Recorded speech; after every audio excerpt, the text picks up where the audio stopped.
I'd like to start this discussion by differentiating briefly organic and inorganic chemistry. So, organic chemistry deals with the study of carbon and its derivatives when combined with hydrogen. So, inorganic chemistry, on the other hand, deals with the study of all other elements except carbon. For today's discussion, we will have our review on the early descriptions of matter, the fundamental particles of atoms, and the atomic number, mass number, and isotopes. Okay? Okay, so chemistry has been defined as the study of matter and the changes that matter undergoes. And because matter is anything that has mass and occupies space, in a sense, chemistry is the study of the physical world in which we live in. The ancient philosopher Democritus was one of the first to propose that matter is constructed of tiny indivisible particles known as atomos, which he then called as atomos, or atoms right now as coined by John Dalton. The different varieties, including sizes, shapes, masses, etc., of which form the fundamental blocks of the natural world. But how much do we really know about the fundamental structure of matter and its relationship to the larger macroscopic world? So, take for instance, you have a sample of the mineral cinnabar, which is several centimeters across and weighs about 10 grams. Cinnabar is a reddish granular solid with a density about 8 times that of water, and the chemical composition is mercuric sulfide. Now suppose that you wanted to demolish this precious talisman, so you could just probably hammer and smash it into a billion little pieces. Choosing the smallest of these chunks, you could further disintegrate the material using a mortar and pestle, grinding it into ever finer grains until all you could see is a red powder. This red powder is actually known as vermilion and has been used as a red pigment in artwork dating back to the 14th century. After doing so, you still have exactly the same material that you started with. So that is, it would have precisely the same chemical and physical properties as the original. No question. With proper equipment, would you still or would you be able to continue dividing the compound into even smaller pieces? Doing so will let you obtain the unit cell or smallest building block of the crystalline structure. So in this case, the mercuric sulfide. Now, is there a way for you to separate out the two different types of atoms in the substance? So these are questions that were probably also raised before by the scientists. So it was Democritus who had that notion that if matter is defined as anything that has mass and is perceptible to the senses, there should be a point at which it would become impossible, or at the very least impractical, for someone to continue dividing it. As far back as the Middle Ages, the alchemists learned that one could decompose a sample of mercuric sulfide by heating it up in a crucible at temperatures above 580 degrees Celsius, so the heat could drive off the sulfur and leave behind a pool of silvery liquid mercury. Eventually, you could break the molecules itself apart into its individual atoms, but then you could go no further, meaning you cannot subdivide it any further. So this one is a schematic diagram of a cathode ray tube similar to the one used in J.J. Thomson's discovery of electron. So Joseph J. Thomson was awarded in 1906 with the Nobel Prize in Physics for his discovery of the electron and his work on the electrical conductivity of gases. So Thomson was able to demonstrate that both the beam and the charged particles could be bent by an electrical field that was applied perpendicular to the path of the beam. So by systematically varying the electrical or the electric field strength and measuring the angle of deflection, he was able to determine the charge to mass ratio of the particles, which he called corpuscles and which are now known as electrons. So he measured the charge to mass ratio as or to be negative 1.76 times 10 to the 8 coulomb per gram. So a value that was at least 1,000 times larger than the one expected on the basis of the known atomic weights of even the lightest of atoms, indicating that negatively charged electrons must be smaller in size than a typical atom. In other words, the atom was not indivisible and could itself be broken down into smaller components, with the electron being one of these subatomic particles.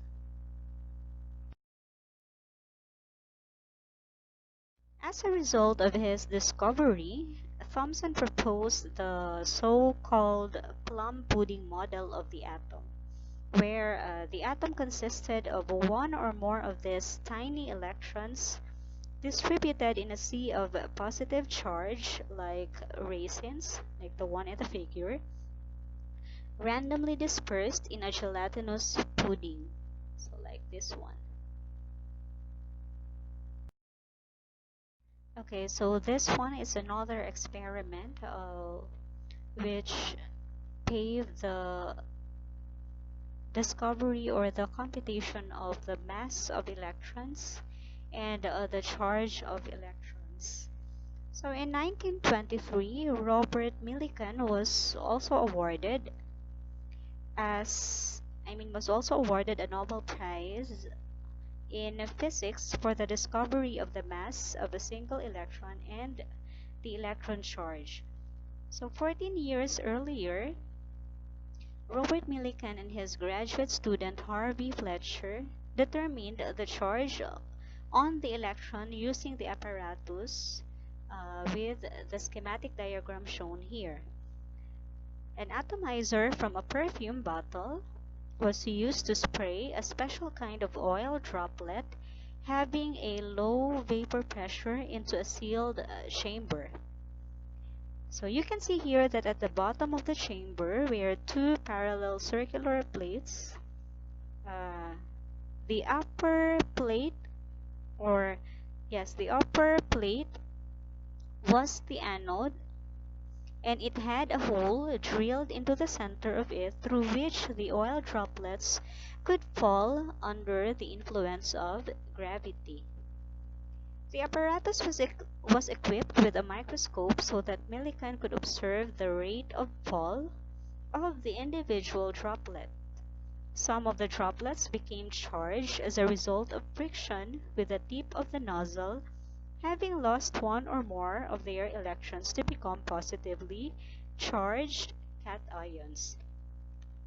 When Millikan applied a potential difference between the two plates at the bottom of the apparatus, the positively charged droplets were repelled by the anode and reached an equilibrium state where the Coulombic repulsion of like charges and the effect of gravity were exactly balanced, so that appropriately charged particles essentially floated there in space inside the container. So by systematically varying the potential difference applied between the two metal plates and counting the number of particles that fell through the opening in a given period of time, Millikan was able to determine that each of the charged particle was some integral multiple of the electronic charge, which he determined to be negative 1.592 times 10 to the negative 19 coulomb. So using this new value and along with Thomson's mass to charge ratio, Millikan was able to determine the mass of a single electron to be 9.11 times 10 to the negative 28 grams. So the remarkable thing about the mass of the electron was that it was 1837 times smaller than the mass of a single hydrogen atom. Another notable feature of Millikan's work is that it very clearly demonstrated that the electronic charge was quantized as opposite to a continuous value. The differences in the charges on the oil droplets were always some integral multiple of the value of the electronic charge, and this discovery made him won the Nobel Prize Award in Physics. In physics in 1923.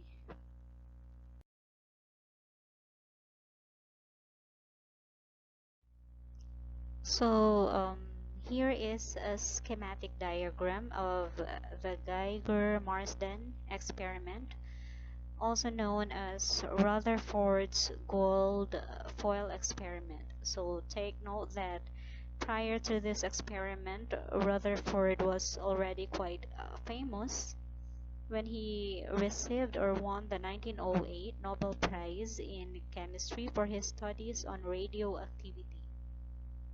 So he was the one who discovered that there are two types of radiation, the alpha and beta particles coming from uranium.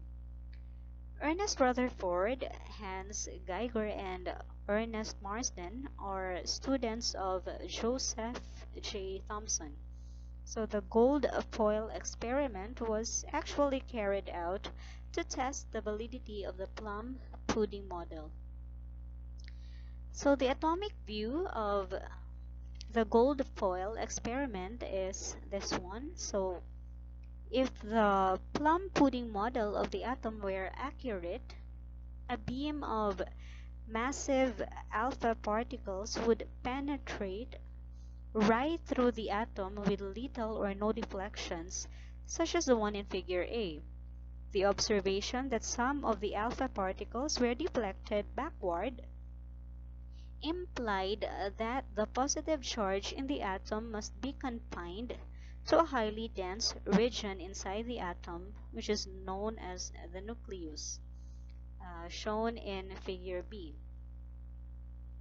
So in the alpha scattering experiment, most alpha particles passed directly through the foil because they did not encounter the minute nucleus of any gold atom. They merely passed through the empty space, making up the greatest part of all the atoms in the foil. Occasionally, however, an alpha particle came close to a gold nucleus, and the repulsion between the highly charged gold nucleus and the alpha particle was strong enough to deflect the less massive alpha particle, which you can see in figure B. So subsequent experimental studies led to the discovery of both positive particles, now known as protons, and neutral particles or neutrons in the nucleus. So protons were discovered in 1919 by Rutherford, and in 1932 British scientist James Chadwick discovered neutrons.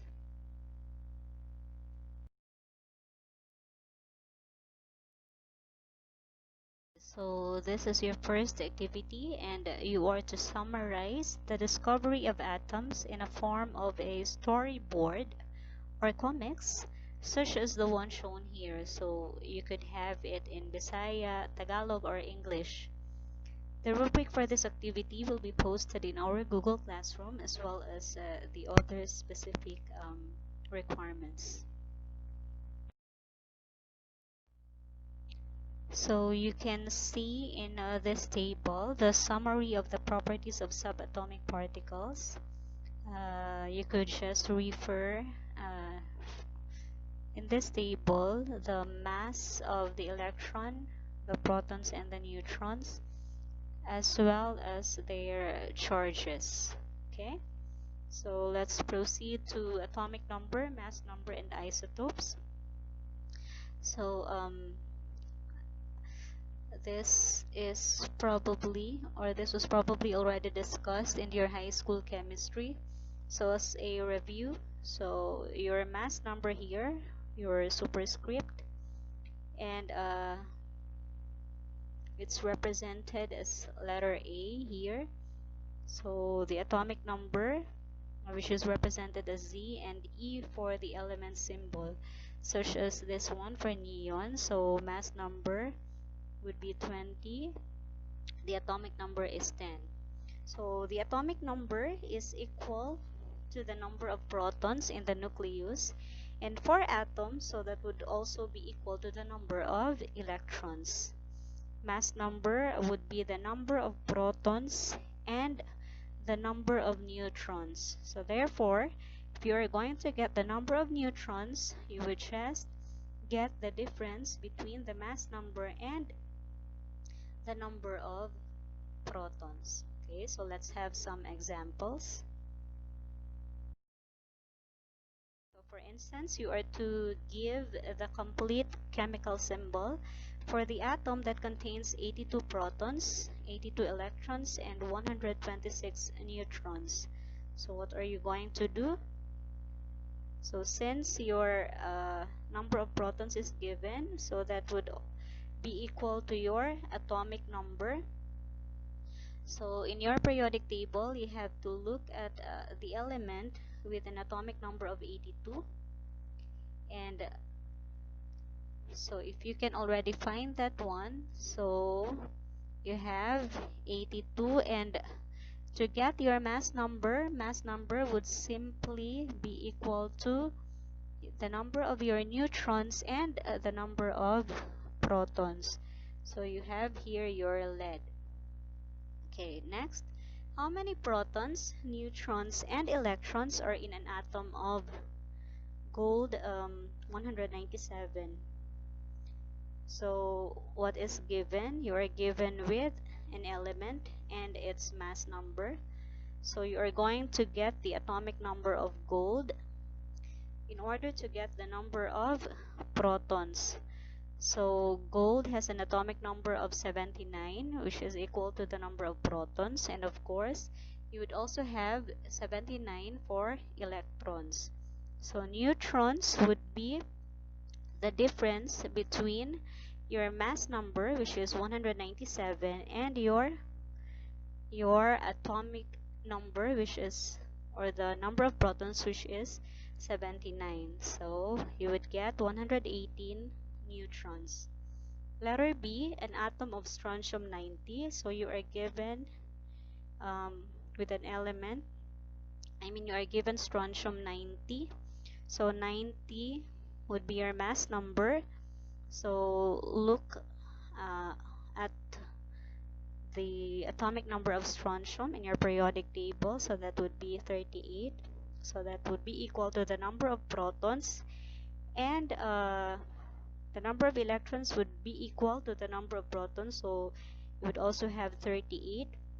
And your neutrons would be the difference between your mass number, which is 90, and the number of protons, which is 38. So you would get 52 neutrons. Okay, I hope that is clear.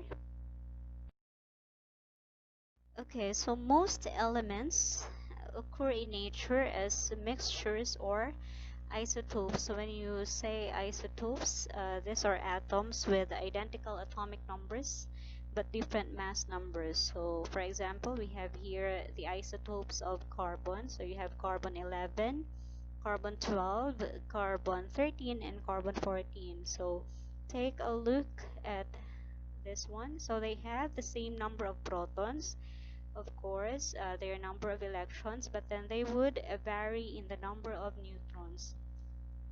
Since neutrons would be equal to the mass number, less the number of protons. So for carbon 11, that would be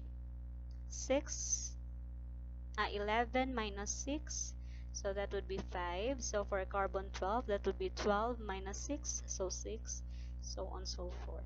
Okay, so we also have your average atomic masses. So the average atomic mass of an element is determined by using the masses of its various isotopes and their relative abundances. So your average atomic masses are also called your atomic weights. Okay, so let's have an example.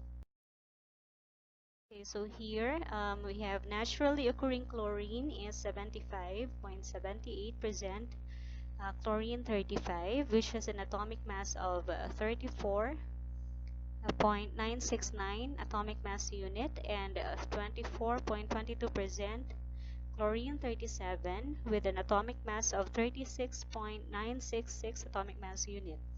So you are to calculate the average atomic mass. So that is the atomic weight of chlorine. So how are you going to do that? So your relative abundances. So for chlorine 35, you have 75.78. Convert that one to decimal form. So that would be 0.7578. Okay, times its atomic mass. Okay, and then you add that one to the product of the relative abundance of chlorine 37, so that would be 0.2422, and its atomic mass, which is 36.966. So the result would be like this. Okay, so your average atomic mass, I have already mentioned. You convert this one, the relative abundance, into decimal form. So you simply divide it by 100, then you multiply it to its atomic mass, and then you add it to the product of the next isotope with its to the product of the relative abundance of the other isotope and its atomic mass. So you would get the average atomic mass of chlorine, which is 35.45 atomic mass unit. So that is very similar to the one in your periodic table. Okay, so I hope that one is clear. So that would be all. I will be posting um, your first problem set in our Google Classroom. So you will have to work on it for a week, and you submit it